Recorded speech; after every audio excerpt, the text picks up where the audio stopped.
Welcome back to the Paranormal Classroom, where we take attendance for the unexplained. I'm Amanda.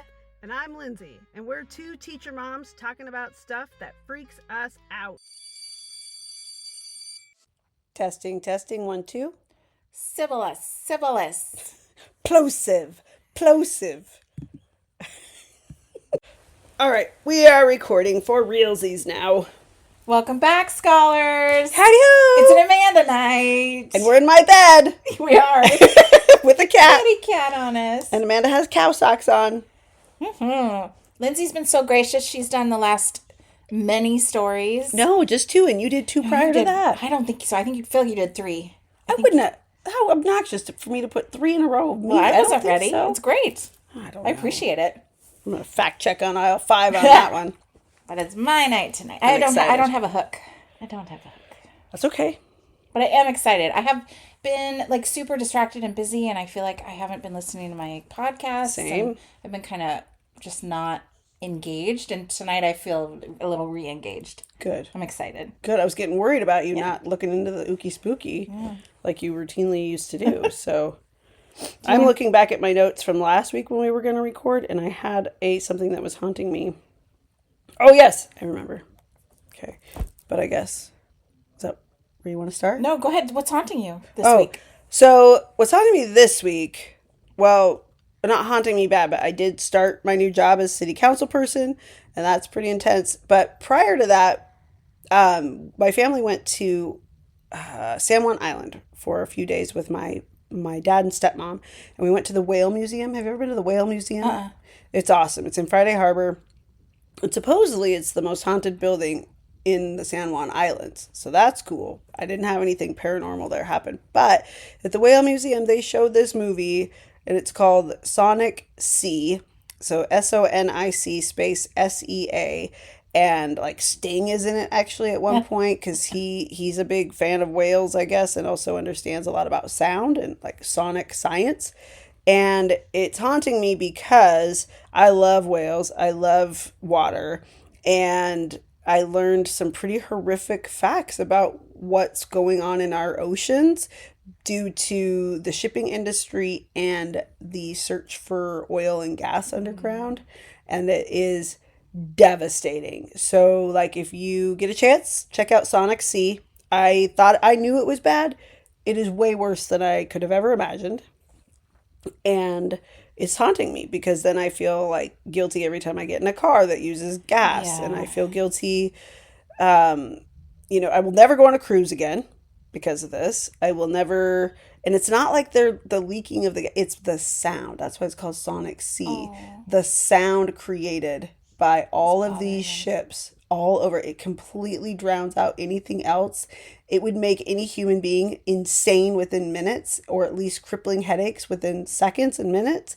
And they can't find each other. They can't they can't hear each other's song. So then juvenile whales are getting separated. Fish just completely disappear from places. So it's not overfishing that has affected the fishing industry. It is this nonsense. It's the noise, the vibration. It's the noise. So check out Sonic Sea. Maybe just read a summary of it or something. Fantastic documentary. Wild knowledge. I thought I knew more than I did. And so now I'm totally bummed me out. But all we can do is what we can do. It's one of those massive problems where I feel where do we even begin? How do we solve it? I know, and one person doing something different is not. No, so we just have to educate. That's what I usually do, is just try to educate others or point people in the right direction to learn more and make decisions for themselves. But I'm supposed to get a new car soon, and I'm rethinking all of that, and I don't know. So that's haunting me and probably will forever. But I am stoked to hang out with Amanda. We've been so busy, and now the holidays are over. New Year's over. Happy 2026, everybody. Yeah. Any New Year's resolutions? Anybody got any plans to go find a spooky place and investigate it for the first time? Yeah, message us. Tell us about it. Yeah, we got to make a list of our own. I could not go to that museum, and I love that you love sea life, and that's an important message that you learned. But I'm truly terrified of whales Oh, I don't want to go anywhere near them. But even just the sound that they make is Really? nightmare fuel for me. Yeah. You're kidding. No. I can't with the whales. Whale song, really? Yeah.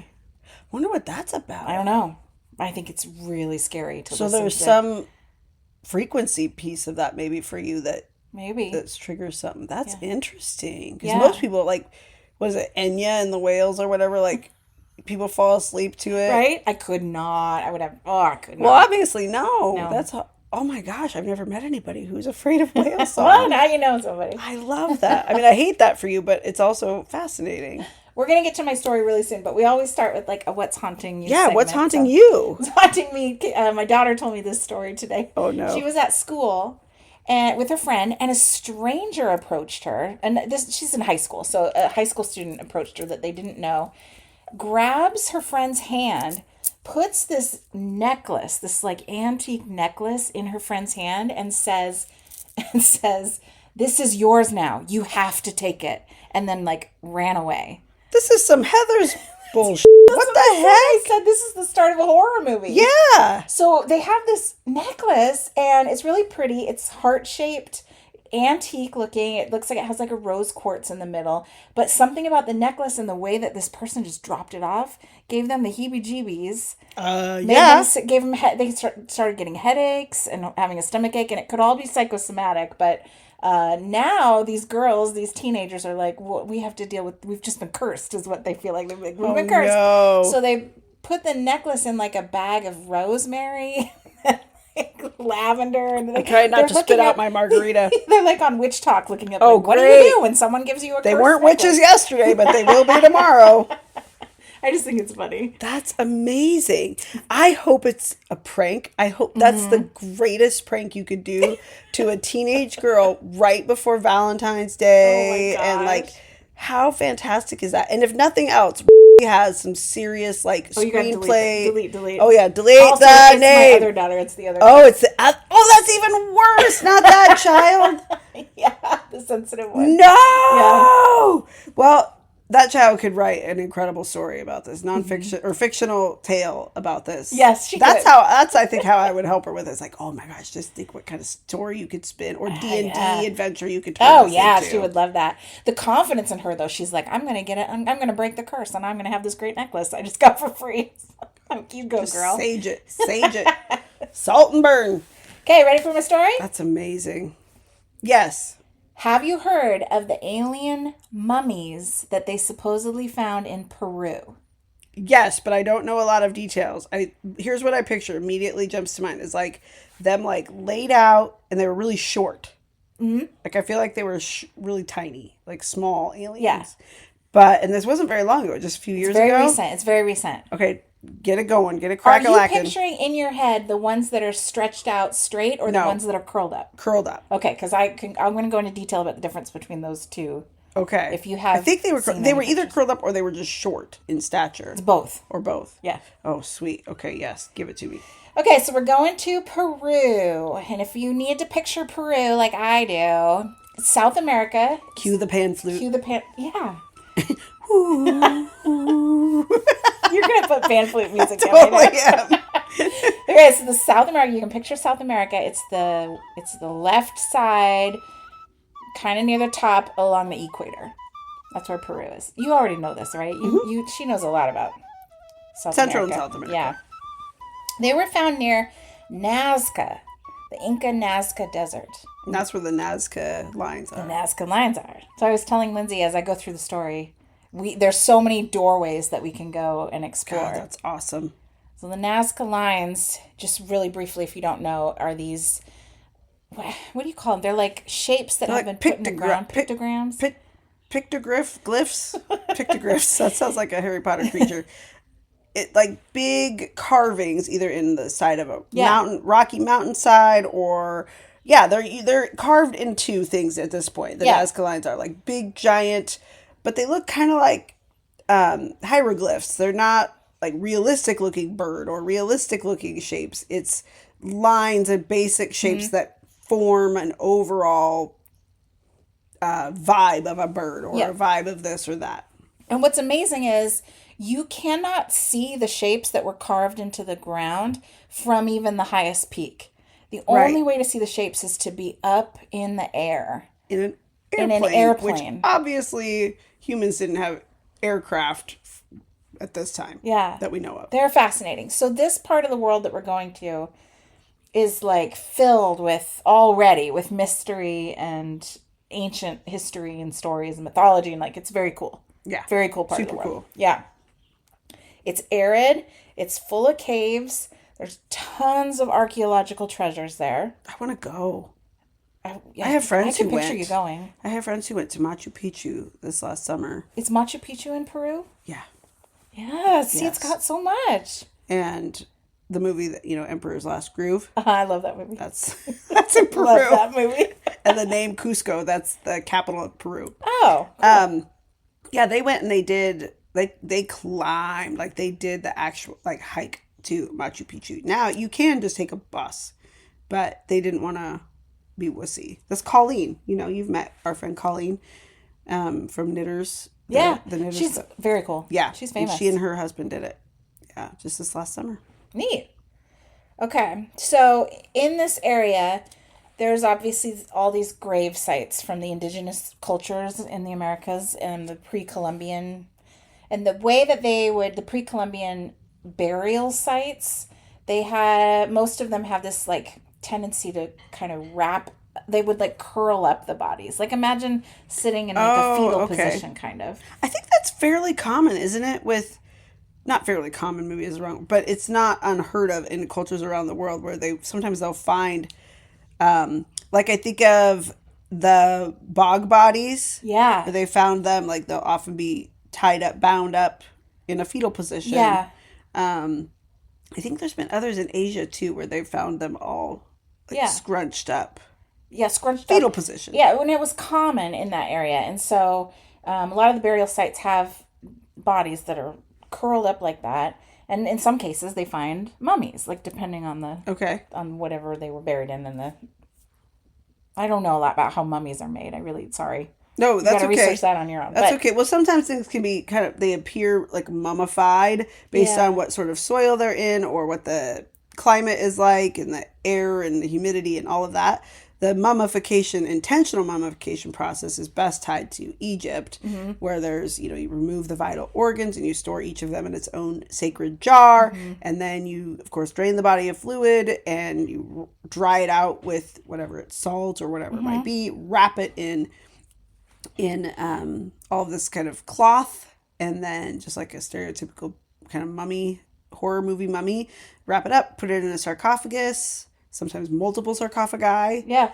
And yeah, it's a really like detailed process, but sometimes bodies will just appear to be mummified because of the climate and the geography they're buried in. Thank you. Those are the words. Yeah. And they also would bury them with really cool pieces of art.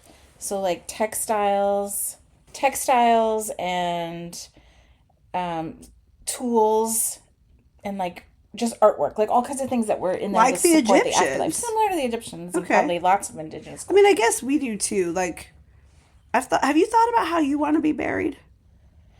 No, not really.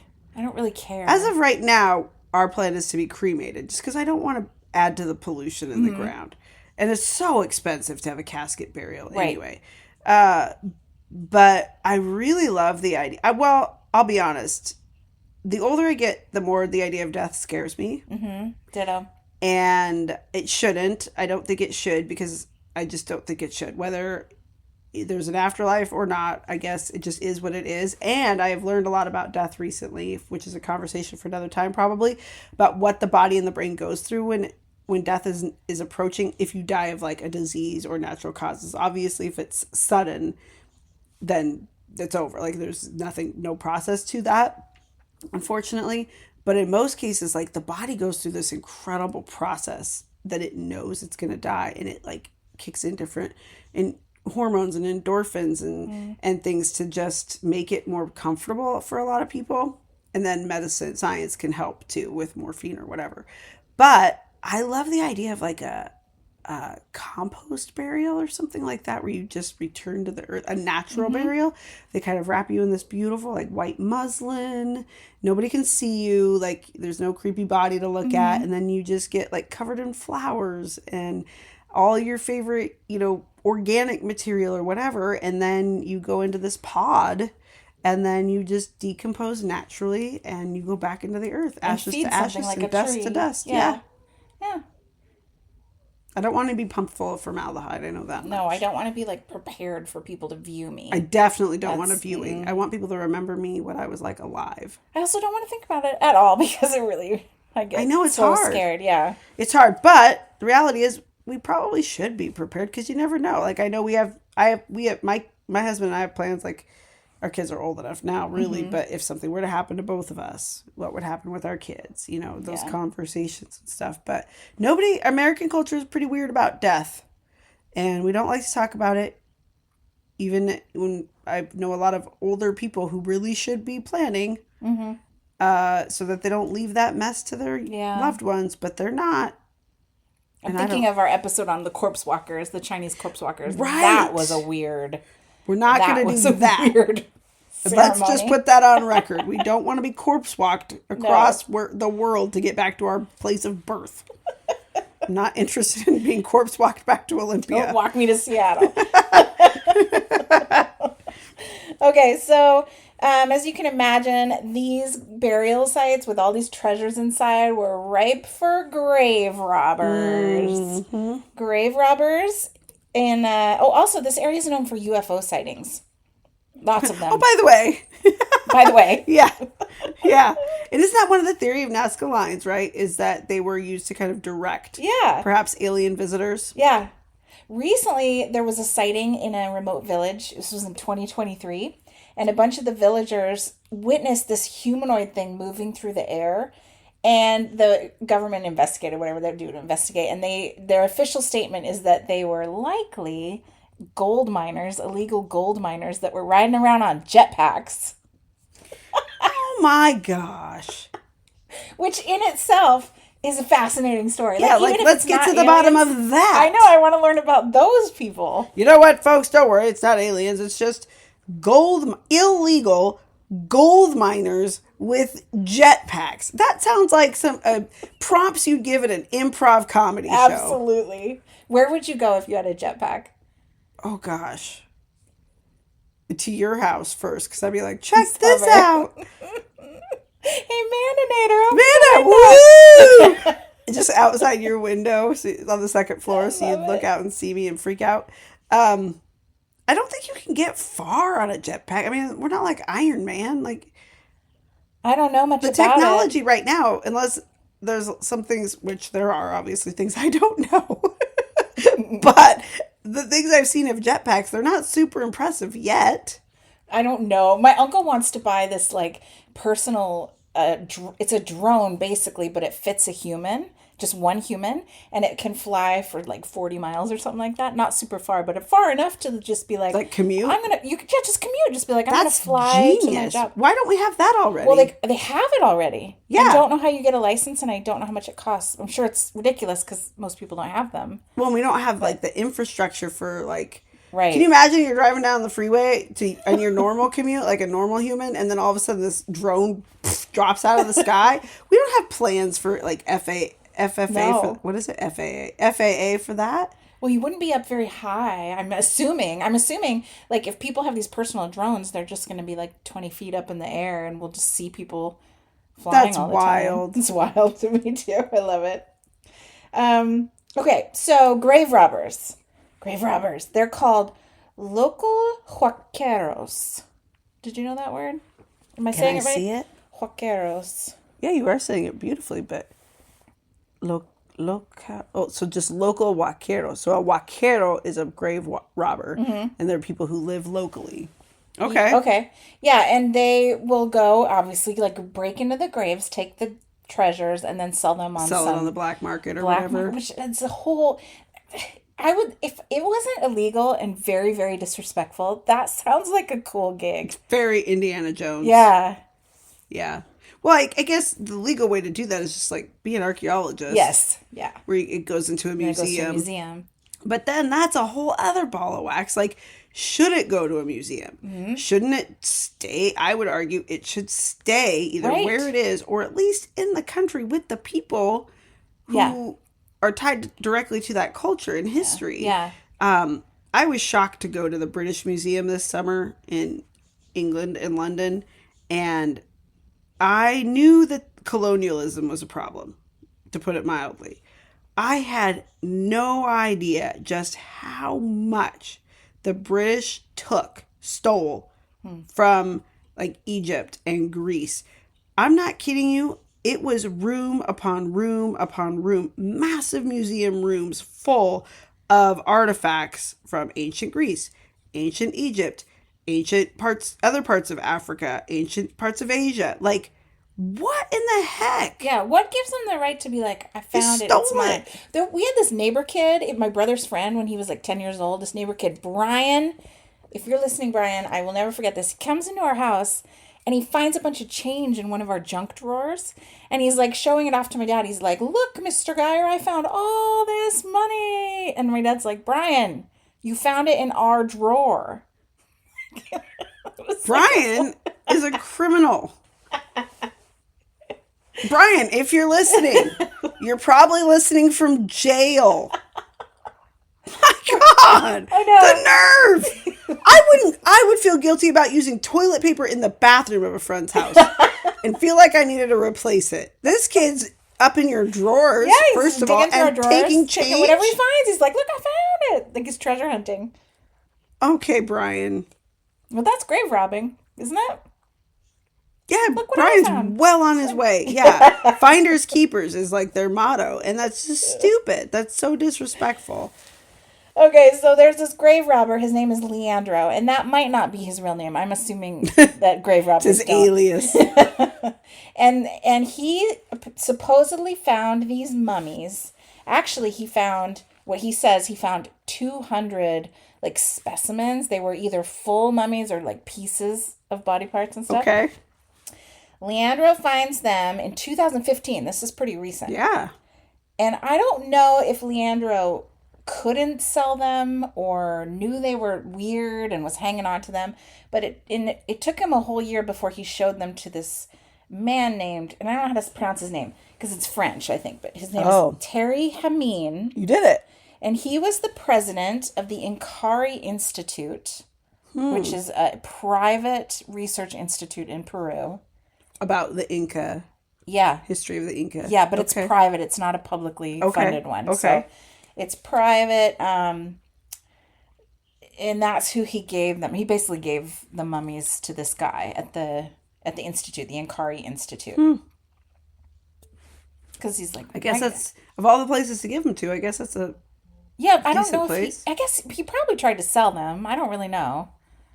If you're a grave robber, I don't know why you would just give something away. Isn't it wild that there are markets for that kind of thing? Yes. Like there's all these people out there who are like, if you find an ancient mummy, hit me up. I don't even know, like, who would your sources be? Where would you go? I think if you're out grave robbing, you've got connections already. Like, I don't know if you were, as an amateur, you would just walk out and go, you know what I'm going to do today? Yeah. Rob some graves, and then I'm going to figure it out later. I think you probably have to get involved and make sure you have a source before. Yeah. I think it's probably goes source that wants it. That person finds somebody who's willing to grave rob for them. Oh, okay. And then it becomes like a cyclical kind of thing. Oh, gosh. What if the Inkari Institute is funding grave robbers? I would not be surprised. Don't print it. I didn't say it. I'm just guessing. But who knows? Who knows? I mean, it wouldn't be the first time that an organization was doing illegal things. Yeah. Yeah. I also have questions about unethical things. This makes me think about the dark web. You know how you hear about like the dark web? Mm-hmm. I don't know what that is. Is it like a separate? Is this a separate cloud? I know. Or is it just, I don't understand what it is, dude. I don't either, and I worry that I don't want to get involved. I don't want to go there. But I'm also fascinated. Me too. But the web, as I know it, is already pretty effing dark. It's true. So what's happening on the dark web? How do you get there? Do you need a special invite? Who's in charge? Is it a secret knock? Is it a password? Yeah. I don't know. I don't know anything about it, but I don't want to go though. We got too many stuff on this side of things to do. I'm too busy driving my daughter to dance. Don't to get deal with the me dark sucked web. into the dark web. Okay, so Terry Hameen, this is like a non-government research organization. They focus on archaeology, exploration, indigenous myths. So they Cool. sound pretty cool, but they are not. It's important to know that like they're not funded by the government. They're not considered as reputable as a lot of other Okay. sources. And Okay, that's fair. right, because like you Sure. know, most people in the world don't believe that these are aliens. Right. I think that this is all a hoax. It may be all a hoax, Right. but we're going to go into some weird stuff. Okay, so these mummies, there's 3 mummies that are intact, that are absolutely fascinating. They're so interesting that we're going to go into it. So this institute had the remains, the mummies, they were researching them, and we'll go into that in detail. But the next year, 2017, I think, is when a Mexican journalist named Jamie Mausen got involved. This guy, Jamie Mausen, he's a journalist who's known for UFO and paranormal claims. It's his jam, and so somehow he got connected and brought into this like study of these 3 mummies. He's the first person, the journalist, who really started putting it out into the media. So when we started to see videos, I remember and things like that. that's this guy. Okay.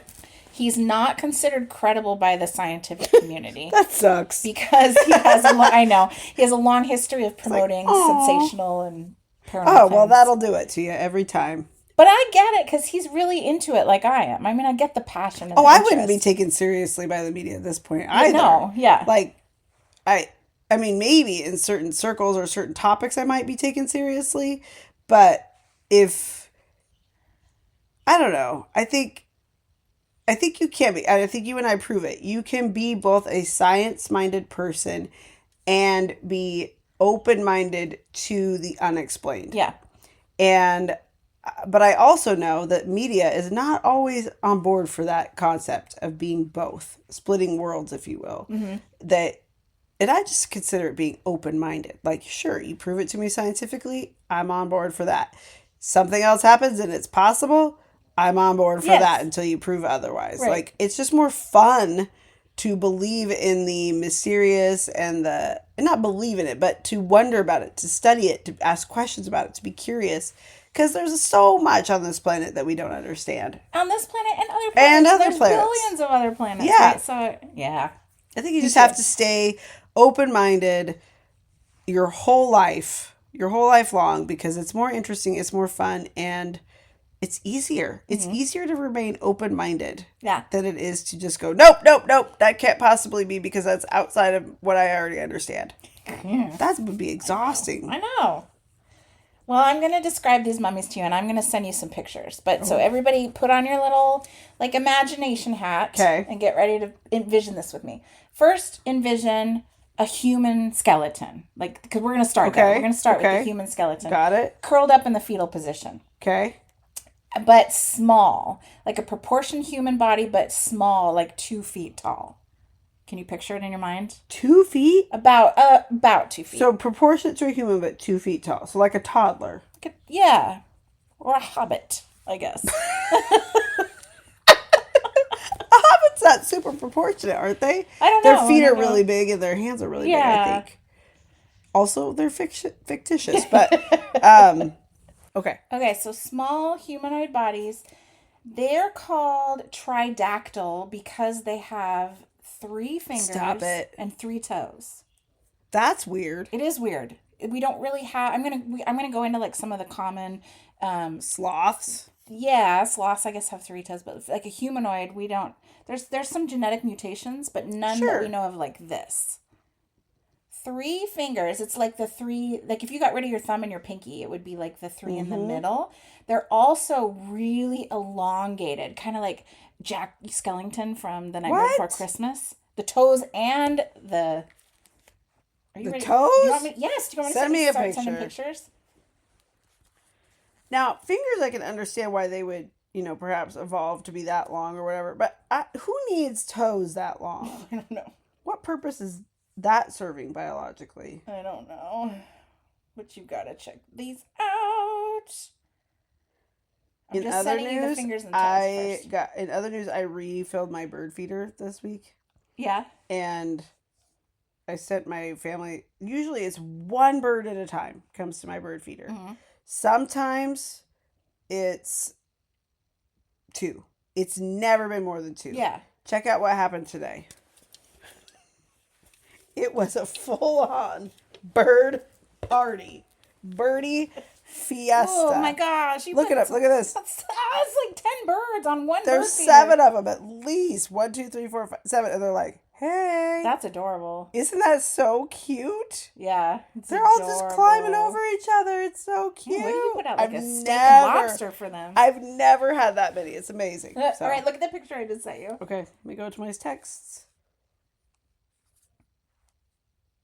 Ah! Yeah. It's scary to look at. So there's a man's hand. It looks like a man. It could be a woman. Person's hand, a human's hand next to what looks like a plaster cast of these things. Mm-hmm.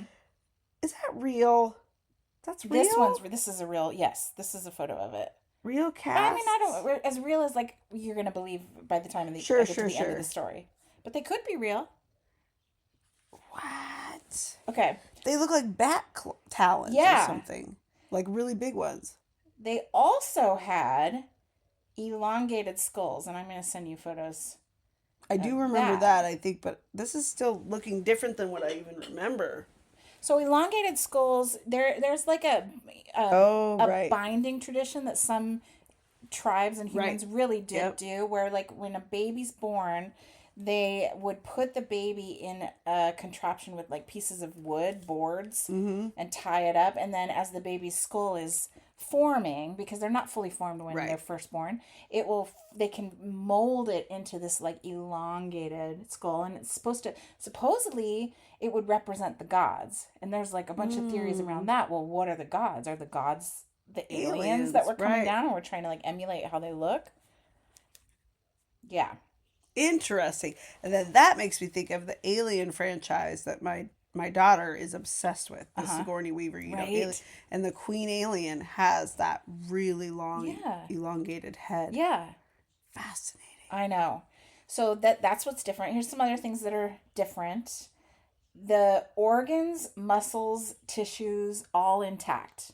Because they went into some scanning and stuff, so we'll get into that in a bit. But inside the mummy, where you can't see, you can only see with imaging, organs, muscles, all of it.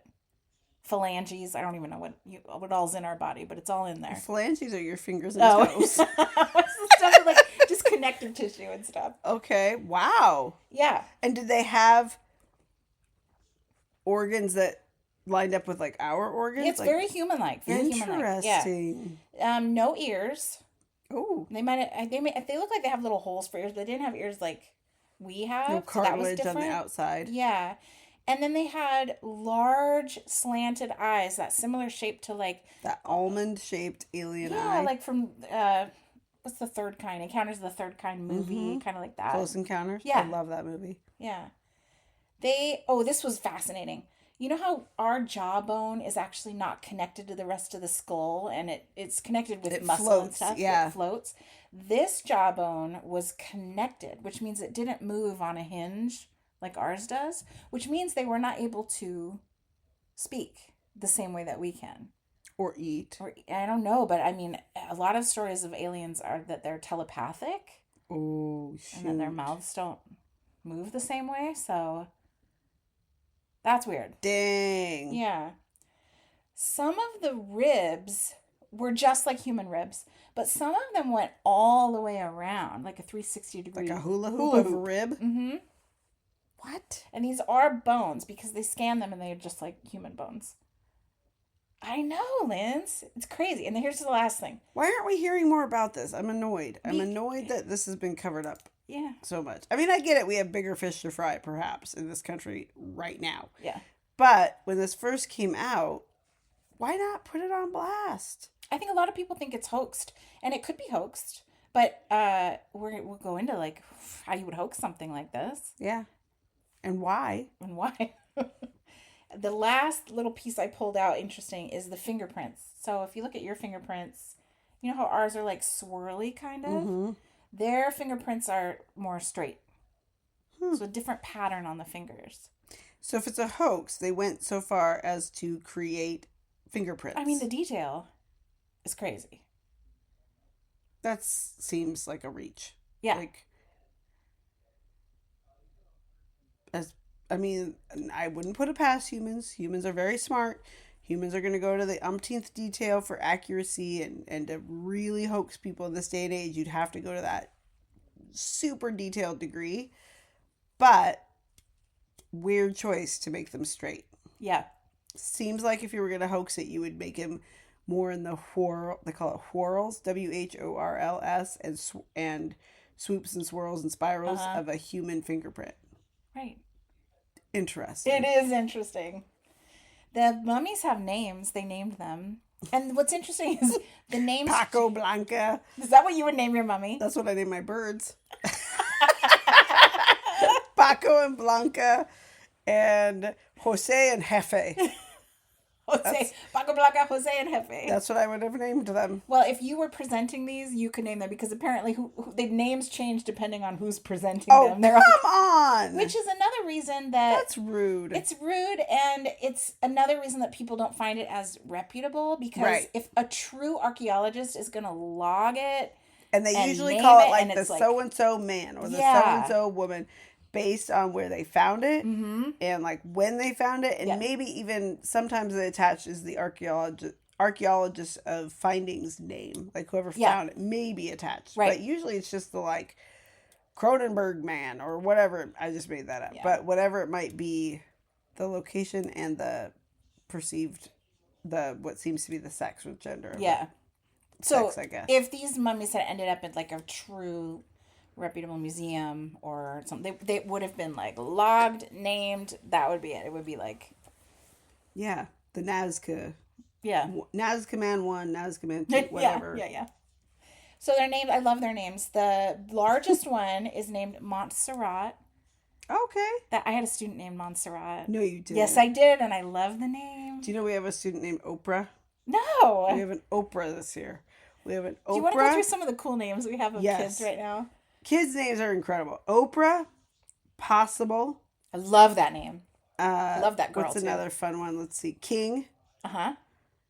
My King was another one. I loved that name because when you would talk to him, you'd be like, "Oh, my king, can you, you're doing a great job with your handwriting or whatever." It's like, also, it could be borderline obnoxious, but also really cool. I thought it was cool. Depending on how the personality of that kid, I guess. And we have Knowledge. Luckily, he was a pretty good kid because I think if you were like upset with him, it wouldn't sound as nice. Right. Yeah. Knowledge. Love it. Rainbow. Love it. Adore Me. Oh. That's all one family, by the way. Oh, great. And then Justice, of course, that's a cool one. We have 2 justices. Maeva. A lot of random apostrophes, seemingly random apostrophes, and a lot spellings. of my something, my this, my that, my this. I think it's cool. I think it's fun, and I don't mind it one bit. Nope. And so I love this name Montserrat. I hope I'm saying it right. Yeah, you are. And then the other 2 were they've most usually called Josefina and Maria. But again, the names change depending on what made them assign a sort of a gendered name to them? Do you know? Well, one of them they know for sure is female because of some scanning results that I have, but I don't know about that. So they have similar anatomical features to humans? Yeah. Interesting. They're all similar to humans except for those things that I listed. So they have the same genitalia? Yeah. Wow. Isn't that wild? That's really wild. Yes. Okay, so we're going to go into some of the scientific testing and examinations that's been done. And a lot of this has been done by that institute, the private institute, which is why a lot of people don't take them as seriously. Okay. But the institute claims that, or they have records that they've sent some of the scans that they've done or DNA samples and tissue samples to actual real colleges and scientific institutions and government run stuff without telling them what they're from. And then the results they get back from those, they have published in their documents. Okay, so they're trying to do a blind A study. blind study. So they're running That's all the reputable. studies. Yeah, that's cool. They're running all the studies, but they're really judged harshly for not always like following peer-reviewed kind of protocols. Okay. So I can see why there's a debate. I Sure, can see. absolutely. Yeah. Okay, so they've done x-rays, they've done CT scans, MRIs, tissue samples, DNA tests. The DNA tests are interesting. The results that came back, they sent them to different places and they would get different results back. But there's reports Really? that, They yeah, get difference in reporting. yeah. Some That's of the weird. reports show 100% match to human DNA. And some of the reports have as much as 30% of the DNA unknown species, unknown DNA. What? Yeah. Have you ever done a DNA test? No, have you? Yes. My brother has done one of the ones where like you find out where you're from. Yeah, same. I think mine was done through ancestry.com. Yeah, and I didn't do it because I figured mine would be just like I think it was 23andMe, but it ended up coming through ancestry.com. Which that's a whole other interesting podcast, maybe about how that all started with the Mormon church and things. Oh, But yeah, I've done it, and I'd been raised to think that a lot of my culture or ethnic background was Irish. And it was actually, I'm like 38 or 39% Scottish, but, which I love because I'm obsessed. I've always been obsessed and fascinated by Scotland. So has my daughter. We went to Scotland this summer. It totally felt like home. But at that time, what is now Scotland also had a lot of English and Irish because of like wars Yeah. and different things going on. So it wasn't necessarily wrong that my mother's family thought they were Irish, but geographically we were Scottish. But I also have 2% West African. that's wild. Yes, and also makes me kind of sad because I'm sure that means somewhere in my family's history we were, slave traders. Yeah. Traders of enslaved people, or something to that effect. But on Ancestry.com, I have a cousin who reached out who is very African American, which I love. And he said, we're cousins. And I'm like, what? And his three times great grandmother is his relation that he could trace back to that point.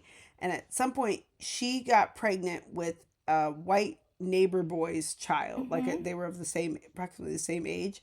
And that child got sold separately from her because, of course, in slavery, you get sold separately from your child a lot, which was horrible to be sold, period, but definitely separated from your child. And the child went on to be my relative. That daughter went on to be my relative, and he has connections to the grandmother, great grandmother, and I have connections to that daughter, and we're trying to piece it together of like what happened. That is so cool. Not neat? Yeah.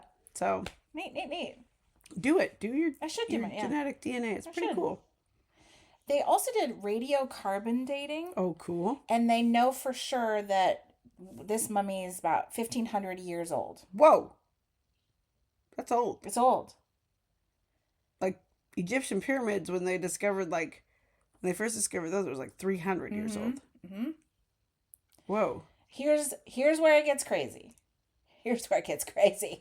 Montserrat, the largest of the mummies, when they did the CT scan, they claim, I mean, they have the scans, but they claim they found a little baby, a fetus inside. So she was pregnant. Oh, no. But here's what's cool. The fetus also had the elongated skull, which rules out that it was done to them. That whatever this is was born with the elongated skull. Or was going to be born with. Uh-huh. Interesting. I know. That's cool. Well, I know a lot of indigenous cultures in this country, in the United States, that head binding between two boards was common. Yeah. In some of our indigenous cultures. So, like, what is that about? I don't know. So interesting. But there's also like Chinese foot binding, where they believe like the tinier the foot, the more attractive a person was. I think it's like mutilation, though. Oh, like, it is. Absolutely. Awful. Yeah. Absolutely. But I don't know if binding your head, it really does anything damaging to the brain. I don't know. I don't think so. I think it just, but it's not natural. Yeah. Maybe it messes with your neck muscles. Oh, So it the weight has of it to. would be weird. Yeah. Yeah. It wouldn't be as balanced. I'm going to whip through a couple things if that's okay, because my Yeah. computer's about to die. But we can come back to anything. So the creatures, whatever these are that are small and have 3 fingers, they find artwork and statues and stuff like that all over the world. That blows my mind. Yeah. Like That Japan, commonality. Africa, like that commonality. And maybe making 3 fingers on your artwork is just something people do to like save It's not. time or I something. promise I it's don't not know. because I teach young children, Uh-huh. and when people draw, they draw similarly to themselves. They even know their digits and Yeah. everything. Yeah. Yeah, so I'm going to send you some pictures of the artwork in a little bit. We know for sure that there are genetic differences in humans, such as really small humans. There's a group in Indonesia called Homo floresiensis. I'm not saying Oh, that good right. job. It's a real species that they found that was really small. They call them the hobbit species. They're real small, but they had full hands. Oh, they had 5. Yeah, Okay. yeah. We also know that there are plenty of genetic mutations that we know about for fingers and toes. Of course. Like Anne Boleyn had 11 fingers. Some people have fused fingers like the lobster man. Oh, yeah. This is the coolest, though. I'm going to send you a picture. There's a group in Africa, in Zimbabwe. No, they're the Vadoma peoples, and they're an isolated tribe. And they have a genetic mutation where their feet, they're called ectrodactyl toes, which means that the middle 3 toes are missing and they only have the 2 outer toes. What? They call them the ostrich people because their feet look like ostrich feet. And since they're a small tribe and they're isolated, just through like breeding, it's a dominant trait, and so that means that it can be passed down even if just one of the people has the gene. Whoa. So a lot of them have ostrich feet. You ready to see it? Mm-hmm. Hard to buy shoes, I would imagine. Yeah. Okay, sorry I whipped through all that. But I sent pictures. Those are crazy. Okay. Whoa. Mm-hmm. Wow. That's not real. Yes, it's real. It's real. It's real. That doesn't look real. That's so weird. Yeah. What? Amazing. Yeah. And then it's all over the world, like the elongated skulls, Egypt, Syria, Mexico, Peru, Ghana, and another one from Mexico. Yeah. I'm going to send you some artwork. A lot of it's from Peru, but it's from other places also. I just grabbed a collection. So you can see some of the artwork that's out there with 3-fingered creatures, elongated skulls, slanted eyes. That it? Well, I think we should talk about hoaxing it. Okay. If it was hoaxed, how do you think they pulled it off? I guess you could take parts of humans. You could grave rob human. Grave rob, because they'd have to be 1,500 years old. Yeah. And then take the bits and pieces he wanted and make a smaller version And of splice that. and dice, yeah. Yeah, but motive, like, is it just attention seeking? Is it? I guess that's the only real motive I can think of is you just want attention for it. You want media Yeah. coverage. You're not going to get rich off of something like that. I don't know. I guess just to do it, to see if you could do it, to fool people. Are there people who get off on just fooling people? I think so. Because remember the kid, there was that news story of the kid who like got lost in a floating balloon or something, and the family was freaking out and they got all this attention, but it turns out the kid was never really in the balloon. Oh, because that's happened to an adult man before, It right? has. I just think, I think some people are weird and want attention. It must be a part of like histrionic behavior or Munchausen type behavior. Maybe. But assuming that some of these scans and tissue samples and DNA things are real, the only thing I can think of is somebody took actual mummies from 1,500 years ago Right. with surgical precision, mutilated the fingers and Right. toes And everything else. and everything else. But the mummy thing with all of the organs intact, that's weird because in mummification, you don't usually do that. Right. And they claim that they don't have evidence of like things being spliced and sewn together You and would glued have together. yeah, you would know if something had been cut off. Yeah. Our bones show that. So either that's what happened to hoax it, or none of it's real, right? Like all of the scans and things that they've done is made up. Just said but even that is like very creative. How do you get all these other like institutions and things to give you DNA results and tissue sample results, things like that? Because they're not going to waste their time. You can't just send random stuff and go, hey guys, can you analyze this? Yeah. Like you have to have a lot more before they'll do that. I know. They don't have time for our willy-nilly, can you test this DNA? No. What else? What's behind this? Why would you want to do that? I feel like you'd have to present some sort of evidence. So if it's to back it up. If it's a hoaxer, it's a master hoaxer in some way. It's a master but then hoax. if they're that good, why aren't they working in Hollywood and where are they now? I don't know. They ain't that good. Maybe they make a lot of money down there at that private institute. Just hoaxing things. There's a big market for hoaxing in Peru. I don't know. That's crazy. I remember when it came out. Wasn't it around COVID time? Yeah, because, well, it first started having like press circuits and things in 2017. But when was COVID? Like 2020? Mm-hmm. So maybe it took a while to come across your And screen. we also suddenly had a lot of extra time on our hands to look at weird stuff. Oh, and I was going to mention, so there's also mummies that are out there that they're not curled up. They're straight. And that is a proven hoax. So some people made these like recreations of the mummies that were found that were in the fetal position. And the recreated mummies are very similar, but they're stretched out straight, like standing tall. Mm-hmm.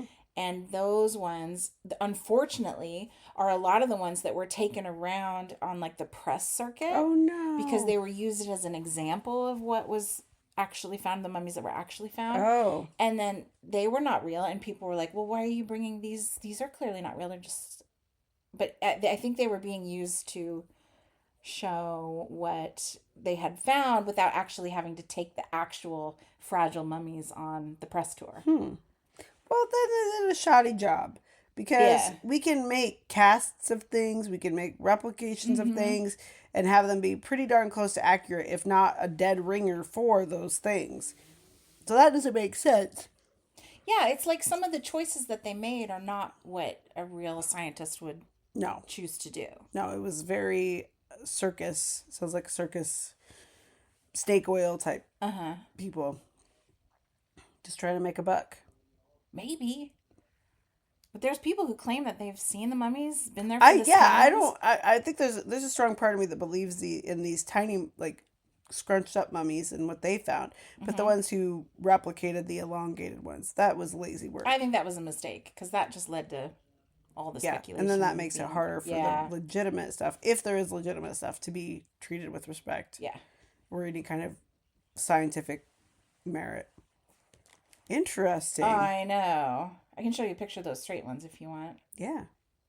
And it comes up because when you try to research the three-toed alien mummy, you'll see, and you go to like the image search on Google, you'll see the ones that are stretched out. These are the fake ones. And then the ones that are in the fetal position, and those are the supposed interesting. real ones. Okay. So they recreated what they found in the mummy. Yeah. The straight ones are not the real ones. That is interesting. Yeah, I'm looking at the photos that Amanda has texted me. There are people who would do crazy taxidermy stuff with like mummified animals and different animals and splice them together. Remember the like ye old curiosity shop in Seattle? Oh, yeah. And there was the mermaid man in there. And Jake the Snake Man or whatever. Jake the Lizard Man or something like that. No, it was somebody who actually took skeletons of different creatures and sewed them together. And then we have a few mummies in those museums too, in the Seattle Waterfront Museum. Like, do you remember seeing those mummies? Like, actual, here, let me pull I them think up. so. Seattle, it's like the old curiosity shop. Yeah. Ye Old curiosity shop. This cat has slept on me for the The whole whole time. recording. I'm the luckiest person in the world. She's such a cute kitty. She's a good baby. Let me get a picture of it for my kiddos. Did you like that one? I did. That was fun. So we have to say our closing here, and we can wrap it up. Class dismissed. And don't open the door.